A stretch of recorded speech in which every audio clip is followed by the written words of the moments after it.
You're listening to Skeptoid. I'm Brian Dunning from Skeptoid.com.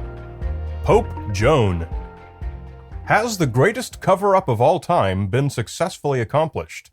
That's the question we're going to try and answer today.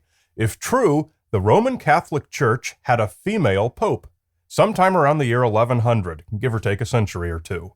No women appear in the list of historical popes, so is it possible that the Church could have doctored all the many historical records? That seems an impossible task, given the number of historians worldwide and the number of manuscripts written. So let's take a look at these manuscripts and see if Pope Joan was real. The earliest known reference to Pope Joan comes from a Middle Ages document, the best-known publication of which was made in Germany in 1874.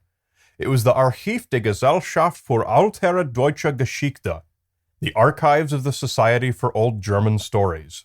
It records a portion of the chronicle of the Diocese of Metz, the Chronica Universalis Mettensi, written in the early 1200s by Dominican historian Joan de Meilly. He did not give many details, but he wrote the following. My own rough translation of the original Latin is given. A popus was not included in the catalogue of Roman pontiffs, who was a man pretending to be a woman.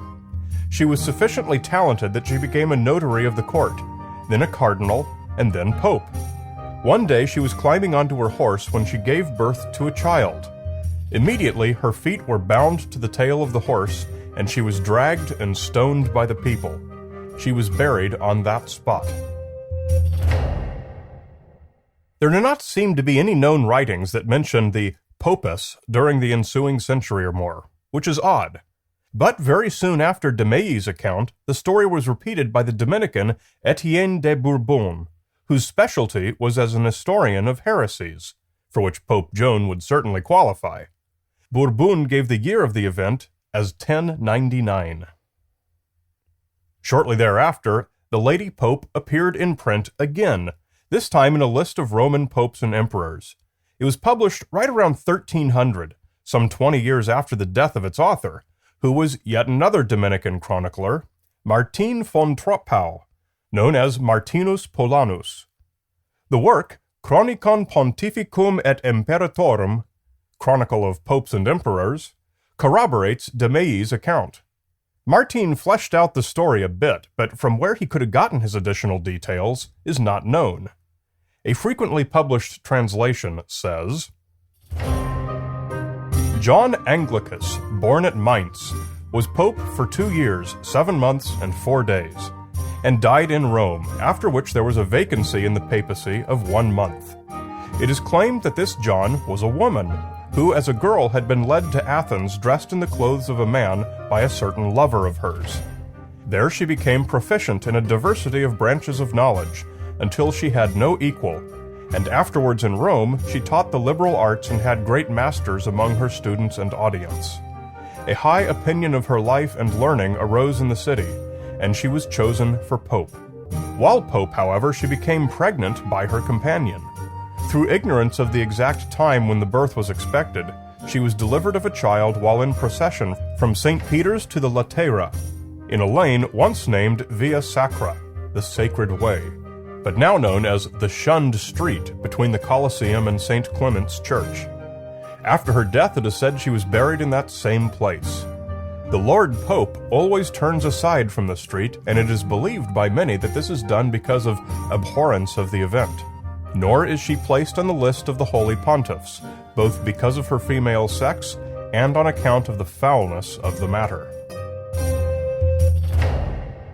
Well, the obvious thing to do, it would seem, is to look at the historical record of popes and see if there's a gap, matching Martin's 2 years, 7 months. And when we do, we find a very enticing tidbit. The record of popes named John skips over John the 20th. There's a John the 19th, whose reign ended in 1032, and a John the 21st, who began in 1276. The timing does work for Pope John the 20th to have fallen from his horse in 1099 and been discovered to have been a woman. Does the Church close this gap with a false history to erase the heretical Joan from its records? Interestingly, it's a fairly muddy topic, it might not have been so hard after all for a pope to have gone missing from the records. Circa 1100 was a difficult time for the papacy. There wasn't just one pope. A series of anti-popes were seated at the same time, who were competing claimants with significant support. Officially, Blessed Urban II reigned from 1088 to 1099, and was succeeded by Paschal II, who reigned from 1099 to 1118, leaving no gap for a John XX. But around that same time, Clement III was also considered pope from 1080 to 1100, succeeded by Theodoric from 1100 to 1102, and Alaric from 1102 to 1105, and so on. In summary, it's not absolutely necessary for there to have been a gap in the record for a pope named John XX, later discovered to be Joan, to have been considered pope, at least by some chroniclers. But it's pretty unlikely that Joan could have become pope without being disguised as a man. The laws of the Catholic Church are set forth in the Code of Canon Law. The canons make only a single reference to papal eligibility, and it's found in Canon 349. This is the entirety of the law governing who can become a pope. The cardinals of the Holy Roman Church constitute a special college which provides for the election of the Roman pontiff according to the norm of special law. The cardinals assist the Roman pontiff either collegially when they are convoked to deal with questions of major importance, or individually when they help the Roman pontiff through the various offices they perform, especially in the daily care of the universal church. Basically, the canons provide only that the pope be some person who is elected by the college. And so at a glance, there's no law making women ineligible to be elected pope. But note that phrase, according to the norm of special law. Special law? Well, special law, it turns out, refers to rules that are not included in the canons. The Church can make edicts and constitutions, as can the Pope, that supplement the canons. And a whole raft of declarations have been made, many contradicting each other, any of which can be interpreted as having to do with who is eligible to become a pope. In the year 769, some 200 or 300 years before Pope Joan is said to have ruled, a Roman synod mandated that only Roman clerics were eligible to be pope, but that if necessary, a non-Roman cleric could be considered. In 1069, Pope Nicholas II reinforced this, stating that a candidate could be selected from outside the Roman Church only if a suitable Roman priest or deacon could not be found. At that time, about a quarter of the popes were not cardinals, a tradition since abandoned, as for the last 600 years the College of Cardinals has always selected a new pope from among their own ranks. Although the pope is the Bishop of Rome, he need not necessarily be a bishop at the time of his election. If he's a priest or deacon, he must be at least 25 years old, according to Canon 1031, whereas Canon 378 says you have to be 35. And various mandates have arisen saying that you have to be a priest to be made a cardinal, or some other such complication. Pope John Paul II ruled that the College of Cardinals must all be under 80 years old, which limits the age of the pope in practice, if not in the letter of the law. Similar rules require that only men be allowed to become priests, and so while neither the canons nor special law appear to explicitly prohibit women from becoming a pope, sufficient special law existed throughout the centuries when Pope Joan is said to have lived that prohibited women from attaining the prerequisite ranks of priest or deacon. During the full century and a quarter or so between the time that Joan fell from her saddle and Demei wrote of her, not a single surviving account exists of such an earth-shaking event. This makes it essentially impossible, for all practical purposes, for Pope Joan to have either been the real pope or a competing anti-pope, who was well known enough to be among those who were chronicled.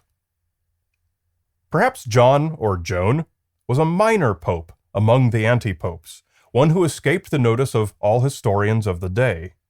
If true, then all we can say about Demei's account is that we don't know where he got it. Perhaps it came from a chronicler who was himself inconsequential, and his own writings did not survive beyond Demei's time. Another interesting possibility was raised by several historians in the 1600s. Joan could have been a satirical figure. Some popes, notably John XII, had mistresses.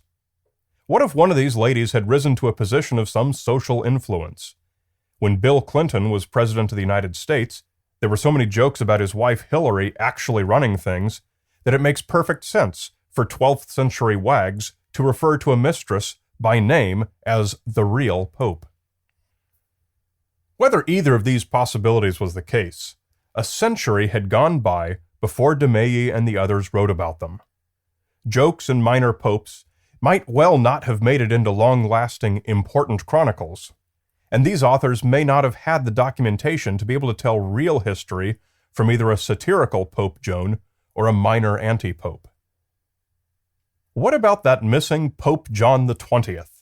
The explanation given for this is that there is some confusion over whether John XIV was one pope or two, a pope and an anti-pope both named John XIV in the late 10th century. Thus, the numbering from 15 to 19 was wrong. There were also at least 3 anti-popes named John over the centuries. So in 1276, Pope John XXI skipped 20 in order to correct the error and set the record straight.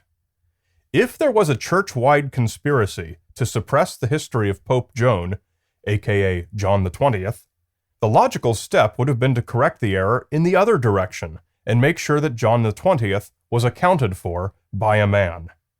It also seems inconsistent with a conspiracy for the Church to allow prominent Dominican chroniclers such as de Mailly, Bourbon, and Martin to freely write about her and have their works preserved by the Church. Whatever the facts, the absolute answer to whether there was a Pope Joan is lost to history, but I think it's best to err on the side of the null hypothesis. It's improbable that a woman in such a rank could have kept her gender a secret for so much of her life, but it strains credibility that an event like the Pope turning out to be a woman, and her subsequent execution, evaded being recorded by all but a scant handful of writers. For now, Pope Joan is best left where most historians consider her, in the fiction aisle at your local German bookstore.